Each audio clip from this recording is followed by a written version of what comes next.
प्रिय विद्यार्थियों, आपका आपके अपने YouTube चैनल एलिवेटिंग बोर्ड में स्वागत है। हम कर रहे हैं शुरू वीडियो सीरीज। हमारा टारगेट हमारे सभी विद्यार्थी बोर्ड कक्षाओं में गणित की परीक्षा में 100 में से 100 अंक प्राप्त करें। इसलिए प्रिय विद्यार्थियों, हम आपके लिए ला रहे हैं desk work series, previous paper की सीरीज और वेरी इंपॉर्टेंट प्रश्न की सीरीज, या फिर जो वेरी इंपॉर्टेंट प्रश्न है उनके मॉडल पेपर की सीरीज। क्योंकि आप देखोगे कि जो डेस्क वर्क और प्रीवियस पेपर है इनमें से 60% अंक आ जाते हैं, बाकी बसे 40% अंक वो आपको वेरी इंपॉर्टेंट प्रश्न की सीरीज में से देखने को मिलेंगे। इसलिए आप जरूर इस वीडियो को, जो ये वीडियो सीरीज है उसको जरूर देखें। यदि आप चाहते हैं कि हमारे सभी वीडियो की नोटिफिकेशन आपके पास पहुंचे ताकि आप सभी हमारे जो ये वीडियो सीरीज है उसका लाभ उठा सकें, तो चैनल को सब्सक्राइब करें तथा बेल आइकन को दबा दें।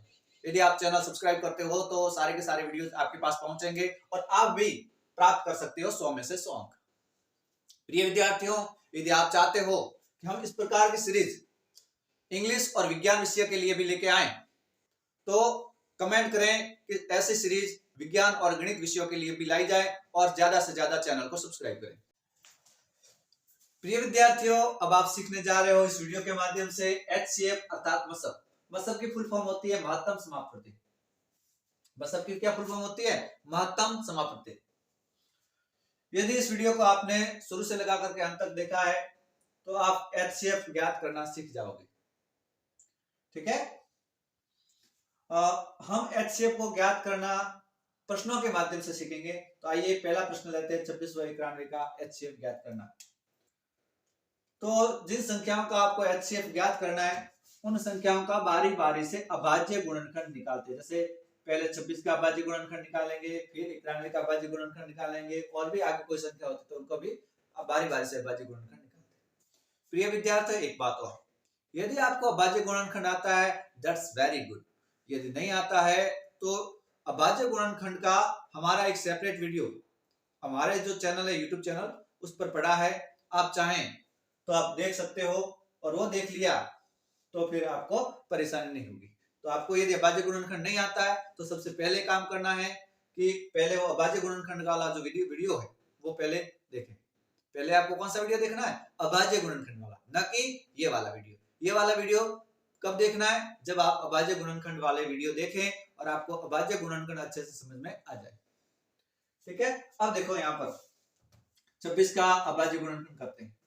तो 26 के अंदर किसका भाग जा रहा? 2 का। कितनी बार जा रहा? 13 बार। 13 के अंदर किसका भाग जा रहा? 13 का। कितनी बार जा रहा? 1 बार। एक आ गया, रुक जाओ। उसके बाद में देखो 26 का अभाज्य गुणनखंड क्या हो गया? 2 गुणा 13। इसी प्रकार से हम 91 का अभाज्य गुणनखंड करेंगे। 91 के अंदर किसका भाग जा रहा? 2 का नहीं। 2 के बाद 3 का नहीं। 3 के बाद 5 का नहीं। 5 के बाद 7 का। 7 का भाग 91 में कितनी बार जाता है? 13 बार। तो 13 नीचे देखो। अब यहाँ पर किसका भाग जा रहा है? सिर्फ 13 का। तो 13 का भाग 2 कितनी बार जाएगा? 1 बार। तो 91 बराबर क्या हो गया? 91 का अभाज्य गुणनखंड क्या हो गया? 7 गुणा 13। अब आपको देखना है कि जोड़े बनाने हैं जो सभी में हो। उन संख्याओं के जोड़े बनाने जो सभी में हो। देखो 2 क्या सभी में है? नहीं, तो 2 का जोड़ा नहीं बनेगा। 13 क्या सभी में है? नहीं, नहीं है, है। 13 सभी में है। देखो 13 इसमें भी है, 13 इसमें भी है, तो 13 सभी में है, इसलिए 13 का जोड़ा बनेगा। अब जितने जोड़े बनते हैं प्रत्येक जोड़े में से एक संख्या लेनी है और फिर उन सभी का आपस में गुणा करना है, जिससे आपका HCF निकल करके आ जाएगा। तो यहाँ पर तो चूंकि एक ही जोड़ा बन रहा है तो एक ही संख्या लोगे तुम, वो 13। क्या लोगे? 13। तो आपके पास में 26 व 91 का HCF कितना आ गया? 13। ठीक है, यहाँ पर ये जोड़ा और बन जाता है, यहाँ पर भी 2 आ जाता तो क्या होता है HCF? तो इसमें से भी 2 लेते और इसमें से 13 तो लिया ही हमने, तो 2 गुणा 13 ये HCF हो जाता है। आई बात समझ में? देखो आगे और सवाल के माध्यम से आप अच्छे से सीख जाओगे। जैसे सवाल है दूसरा 510 व 46 का HCF। तो सबसे पहले आप क्या करोगे, पहले 510 है उसका अभाज्य गुणनखंड करोगे। ठीक है, 510 में किसका भाग जा रहा है, 2 का, कितनी बार जाएगा, 255। 255 में 3 का कितनी बार जाएगा, 85 बार। 85 में किसका भाग जाएगा, 5 का, कितनी बार, 17 बार। 17 में किसका भाग जाएगा, सिर्फ 17 का, कितनी बार, 1 बार। ठीक है, 46 का भी आप अभाज्य गुणनखंड करोगे तो कैसे करोगे, इस प्रकार से 46 के अंदर किसका भाग जाता है, 2 का, कितनी बार जाता है, तो यहां पर 1 मिनट, 46 नहीं है, 92 है, 92 तो 92 में किसका भाग जाता है, 2 का, कितनी बार जाता है, 46 बार। 46 में किसका भाग जाता है, 2 का, कितनी बार जाता है, 23 बार। 23 में किसका भाग जाता है, सिर्फ 23 का, कितनी बार जाता है, 1 बार। ठीक है, तो अब देखो अपने पास में 510 का अभाज्य गुणनखंड कितना आया, वो आया 2 गुणा 3 गुणा 5 गुणा 17, जबकि आपके पास में 92 का अभाज्य गुणनखंड कितना आया, वो आया 2 गुणा 2 गुणा 23। अब देखो क्या दो सभी में है, हाँ 2 सभी में है, मतलब 2 का जोड़ा बनेगा। क्या 3 सभी में है, नहीं, मतलब 3 का जोड़ा नहीं बनेगा। क्या 5 सभी में है, नहीं, मतलब 5 का जोड़ा नहीं बनेगा।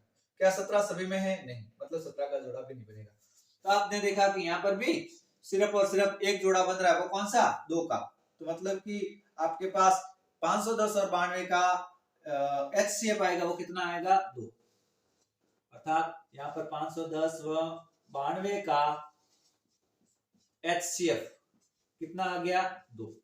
प्रत्येक जोड़े में से एक लेना है, हर एक जोड़े में से एक लेना है। यहाँ पर सिर्फ एक ही जोड़ा है, मतलब एक ही लेना है। चलो आगे और सवाल देखते हैं। आगे सवाल क्या है, 12, 15 व 21 का HCF।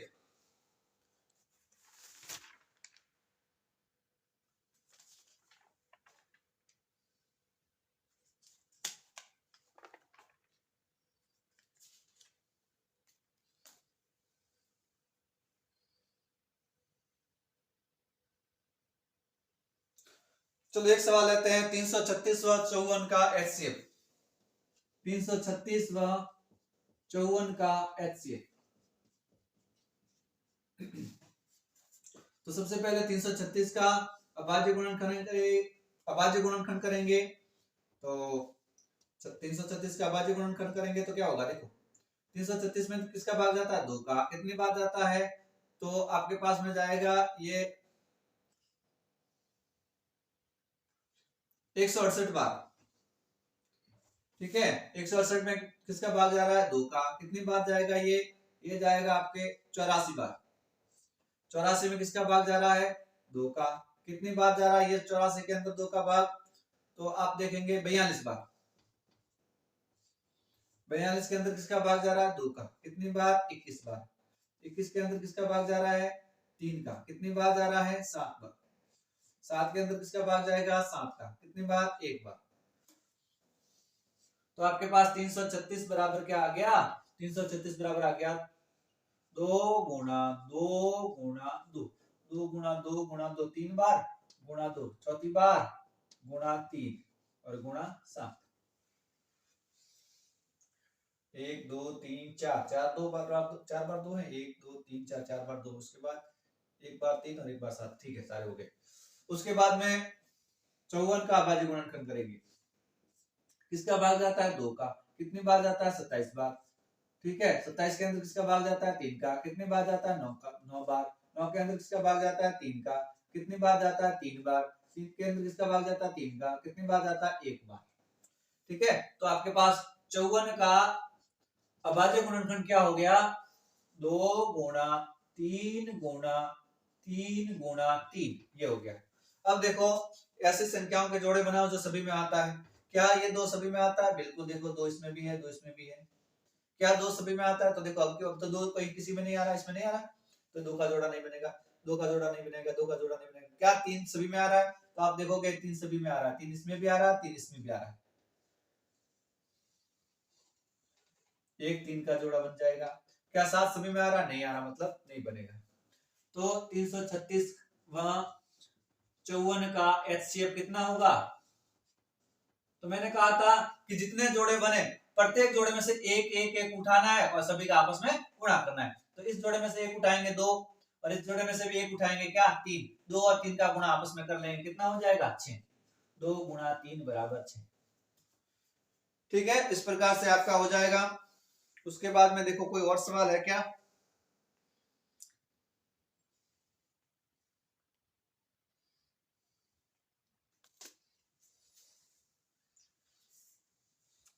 और देखो कुछ सवाल, वो देखो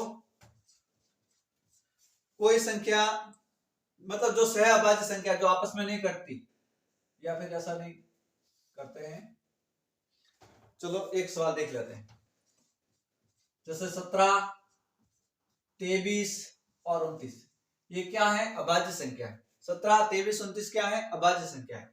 मतलब कि इन संख्याओं के अंदर एक का और स्वयं के अलावा और किसी का भाग नहीं जाता।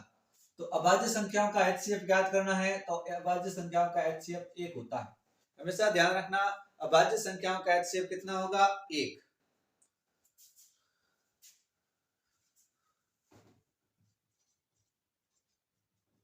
तो यहां पर लिखना, क्योंकि 17, 23 व 29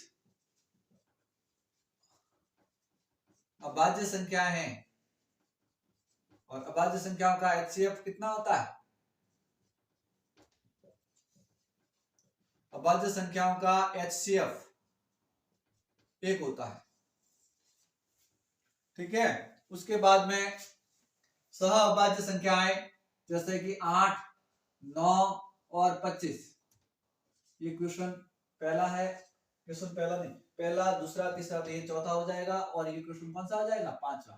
पांचवा प्रश्न कह रहा है कि 8, 9, 25 का आपने बताओ कितना होगा HCF। तो ये तो सह अभाज्य संख्या है, तो जो सह अभाज्य संख्या मतलब जो आपस में नहीं करती है उनका HCF कितना होता है? तो उनका HCF होता है 1। तो यहां पर हाल में लिखोगे, क्योंकि ये सभी सह अभाज्य संख्याएं हैं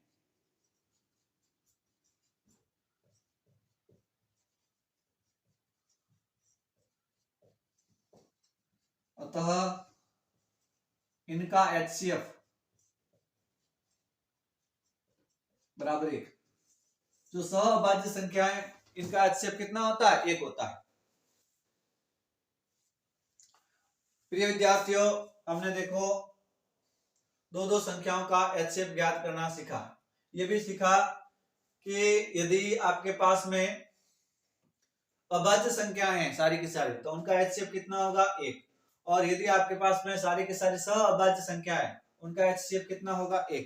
आप अभाज्य और सह अभाज्य संख्याओं के बारे में जानना चाहते हो तो यह हमारे जो वीडियो है संख्या पद्धति भाग 2, तो जो संख्या पद्धति भाग 2 वीडियो है वो आप देखोगे तो ये दोनों ही उसमें बता दिए गए अभाज्य संख्या और सह अभाज्य संख्या क्या होती है। अब आप एक और चीज देखो, नोट्स बनाना है तो वीडियो को पॉज करके नोट्स बनाओ। एक सवाल और करते हैं, 3 अंकों से मतलब 3 संख्याओं का HCF कैसे ज्ञात करते हैं? 3 संख्याओं का, यहाँ पर देखो दो संख्याओं का HCF ज्ञात किया है, एक और करवा देते हैं कि 3 संख्याओं का HCF कैसे ज्ञात करते हैं। तो वीडियो को पॉज करके नोट्स बना लेना।